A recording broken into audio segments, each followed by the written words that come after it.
Our family has winter RV'd in Sedona, Yosemite, and Zion. 3 beautiful places. Winter RVing can be amazing. Or it can totally suck. So in this video, we're going to share with you the most important things we learned with 3 years full-time RVing in the middle of the winter. And how to survive it. Welcome back to the RV Odd Couple. My name is John. And I'm Mercedes, and long story short, I don't even know what we do, but we're going after freedom, independence, and adventure. We're still here. after freedom. I've even forgot how to say it. Yeah. We're still after freedom, independence, and adventure because life is so short. Life is so short. We're all gonna die, and don't die this winter, because when you're in an RV in the winter, it can really suck. It can be amazing, but it can also really suck. Yeah. Now, how did we learn how to RV in the winter? By doing everything wrong. By making every mistake in the book.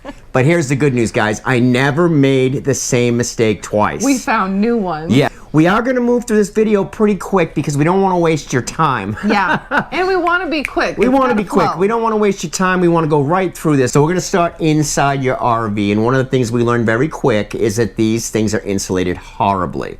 Mercedes liked to keep the heat on 78, 79 when we first started RVing. We ran out of propane way too fast. We learned quickly that propane is your biggest problem when it comes to heating these because they are insulated so bad. So we went ahead and we tried every space heater you could imagine, every available option. We tried ceramic, we tried just dry heat. And what we found, the best heater that works in an RV is those oil radiators. They work fantastic. Now the trick with those are, you want to keep those on different circuits. See, we had one in the bedroom and we had one out in the main living area, and that actually, it radiates heat. They take a while to heat up, but guys, it's hands down the best heat you're gonna get in one of these places that feels warm. Well, and it's not pulling so much on the electric. Exactly. So it takes a while to heat up, but once it heats up, it stays warm, and you can still use other electric things in the RV. Yeah, but you got to be careful. Yeah. One of your balancing acts in these RVs, because they're not built very good, you guys, is that you never want to put 2 heaters on one circuit. So typically most of these RVs, obviously depending on the size of your RV, and hopefully you have 2 circuits. If you don't have 2 circuits, you will never be able to run 2 heaters on one circuit. Yeah. You'll be constantly popping your breaker. Yeah, so you'll figure out real quick where the circuits are. Exactly. Because it's not like they necessarily give you a map. You just are like, oh, pop, pop, pop. Another tip here, you guys will notice that outside it's about 32 degrees right now. Yep. And you will see that we have all the windows open. On this side. On that side where the sun is right now, right? The southern side. If you look behind me, we use those shades as another insulation barrier. Little things go a long way. They go a long way. You're also going to notice that the floors in these rigs are freezing cold. Well, you lose a lot of heat. A lot of the cold just comes through the floor. They're hardly insulated. Well, and so a couple things like wearing shoes inside, because you don't want to wear your outdoor shoes inside, so you find indoor shoes. Rugs, a nice little area rug like in the living area will really help keep that heat inside the RV. Especially in places where you're going to be stepping down, like next to where your bed is. Yeah. Obviously a bath towel when you step out of the shower. Oh my goodness. It makes a huge difference. Obviously, socks are a little bit dangerous, especially if you have stairs in an RV. Yeah. I don't like wearing socks, so get yourself some nice slippers, indoor slippers that have the non-slip bottom, guys. The thread, yeah. And they even have heated socks now that are battery operated, and they even have heated blankets, and that's another great tip. Yeah. Get yourself a heated blanket, but just be careful where you plug it in, because these things can't put out too much juice. Another quick tip, safety tip, don't use extension cords. Yeah. Unless you absolutely have to. Now, you may have to, but make sure you run your extension cord as short as possible, because the longer the run, the more it's going to heat up. Directly outside of your pedestal, and go into another circuit, like a 20 amp circuit if it's out there, and plug directly into that. Yeah, because here's the thing, you were worried about the cold, but if you don't manage it correctly, then fire can be a danger. Yeah. And you don't want a fire in cold weather. Fire in RVs, these things go up super, super fast, guys. And again, here, really another great tip. Make sure all of your smoke detectors have batteries, and always, always, always have a carbon monoxide detector inside your RV. Yeah, because no joke, like I've seen stories of people that die because they did the, what is it, the buddy heater inside that releases the carbon monoxide. Yeah, and we're not saying don't use that. We're saying for our family, that wasn't good. I know a lot of you in the comments are going to light us up. Buddy heaters are fine, and Mr. Heater is fine, propane. If you know how to use it and it's installed properly, and you know it's not going to cause a fire, fine.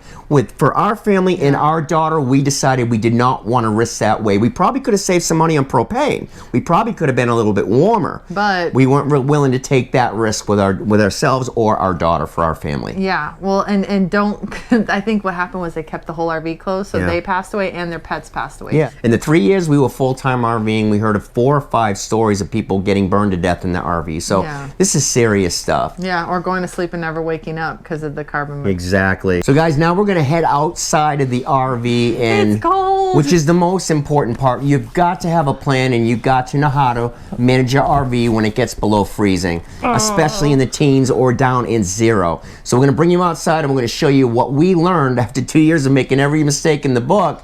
We're going to show you what we learned and how to do this. So grab a notebook, guys. I'm telling you that there's going to be more information in this video than you've ever seen in any video before. Yeah, and we're going to go outside real quick. Because it's cold out. It's like 32 degrees out, which isn't too bad, but we are in Alabama. It's cold.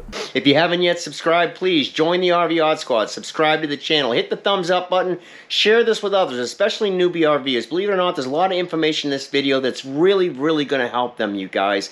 And at the end of the video, I'm going to share the #1 tip that I've gotten more thank yous for over the past 3 years than any other video I did. And we are here at Thunder Canyon right now. Thunder Canyon in Ida, Alabama. And the first thing you want to do is when you step out and it's cold and icy, you want to make sure that you don't fall down the stairs. We love our Sandpiper. We've had 2 of these. So we think they're built the best that you can build these in that price range. But these stairs can get extremely slippery, and try to keep these as dry as you possibly can. We kept a small bucket of rock salt underneath the camper, and you can actually use any type of salt to melt that up, but try to keep those as dry as possible because, guys, they are slippery. You want to conserve your heat, and you don't want to leave that door open. All your heat's going to go out of these things super fast. So your stairs are safe and clean. You can open that door, get down the stairs, and close that door behind you to hold as much of that heat in the RV as you possibly can. The next thing, and this is probably one of the most important, is right here. It's your propane tanks. Guys, you always want to keep your propane tanks topped off if possible. One of the problems with propane tanks is that we've got 2. But what happens is if one of those tanks runs out in the middle of the night, I have to manually come out here and switch it to the second tank. It does not do that by itself. So I keep an eye on it. I did go ahead and get a gas stop. Gas stops are fantastic, and it gives you a gauge to give you an idea of how full that tank is. The other thing we learned is to carry an extra 1 or 2 tanks with us, just in case emergency. You have to have a heated hose, guys. I actually made this one myself. I think I was a month and a half, 2 months into RVing, and we hit cold weather. I went down, I bought some hose, I bought some heat tape, and I wrapped it with electrical tape. It worked fantastic. It's about 10 foot. It's all that I've ever needed. This is the hose that I will run if it gets below freezing for long periods of time. You also notice that I put a little bit of extra whip on the end of it. What that allows me to do is it allows me to run it up over the fittings, and the same thing on the spigot. Lets me to round there and just tape it off. And we learned that driving around the country, a lot of these old RV parks have just dilapidated infrastructure, and you have no idea what's in the water that you're drinking. So it's so important to give your family good water filtration. If you don't have a filter, you are the filter. This is where I'll keep my Clear Source. Clear Source is one of our favorite products. We've had our Clear Source since the beginning. We started with a 2 canister. Now we've got the Ultra. We moved into the Ultra about a year ago. So I have mine installed. If you don't have the room to store your Clear Source, they actually make a heated bag now with an 8-foot cord. Clear Source Weather Guard Pro. It's a heated bag, comes with an 8-foot cord. You plug it in, drop your Clear Source directly into that. It'll keep it from freezing at night. You cannot leave your Clear Source outside if it goes below freezing for very long, because it will blow up. Always have your tanks, your freshwater tanks, full. Be ready, because a lot of campgrounds, if it's going to get super cold, they will shut their water off. If that happens, you want to go out, you want to detach your water. You also want to detach it from your rig. Anything that could blow up if it freezes, you want to disconnect that. But fill up your freshwater tank, and that way you can use your pump, your water pump inside to get water if you need it. But there's no sense in risking your rig blowing up. All the products we believe in are the only products Mercedes and I will ever sell. You can go to store.rvoddcouple.com. Everything in there is the best price you're going to find. And if you're a paid member or a founder, we sell you all of the products that we represent for wholesale prices, guys. Some of our members have saved well over $1,000. What you doing, Chuck? I am winterizing the upper campsites. Awesome. Chuck has a really bad winterization tip. Do you winterize your RV? No, I do not. Don't be Chuck. I recommend that everyone else does, though. Yeah, everyone else should winterize. Chuck doesn't winterize. So tip number 1, don't be Chuck. And I do not fill my tanks up before shutting off the water after informing everyone to do so as well. That makes sense. But to his credit, he knows how to fix it. So if he breaks it, he's like, I do my best. I'll just fix it later. Thanks, Chuck. You noticed a big difference since you put the skirting up? I have actually, and Yeah. I've only got, Half of it. yeah, I still got to, I'm going to put like rocks. Just Oh, at to the hold it bottom, down? just to hold it down when it gets windy. Yeah, that's really But, smart. Was it really pricey? No, it wasn't too bad. Not too bad? No, Okay. I think it was $7. $7? Yeah, and I got a big roll. I mean, it That's did a this great whole deal. side, Yeah, so for the one roll. nice. Yeah. Winterization tip. What's your best winterization tip? My best one is know your rig. Yeah, You because know? my tip may not work for your rig and vice Exactly, versa. yeah. I Know love your rig it. and prepare in advance. Yeah, don't wait till Unlike it's me. cold. Unlike I love me. it. I But, love it. Yeah, Very cool. yeah. Well, I like it. Guys, A what? I need a winterization tip. What's your winterization tip for My- winter RVing? My winterization tip for RVing is Florida. Florida. Very helpful winterization tip. Thank you. Anyone Go ahead, else? Billy. I think we have another one. What's your winterization tip for RVing in the winter? Florida. Florida. Yes, this was great. This is great. Let me see. Always make sure that your sewer hose is completely empty when you dump, because it'll freeze, and Oh. then you can't dump. So you got to let that hose up if it's not on an angle. Oh yeah, so you don't get a poopsicle. Well, yeah. All right, I'm letting all your heat out. Sorry guys. Thank you. Sorry, thanks for the tip. All right, so thank you for watching the whole video. I hope you gave it a thumbs up. I hope you gave a comment below.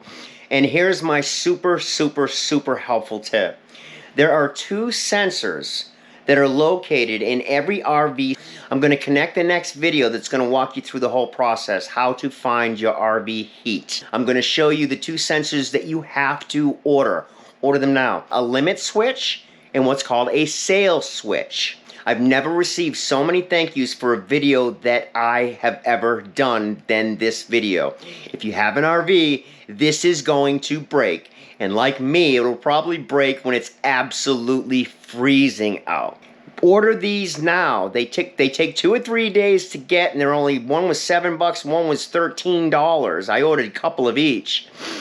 But those 2 little parts kept me and my family freezing for 2 days when it was in the 20s. We survived. We ran cords and everything else. We got through it.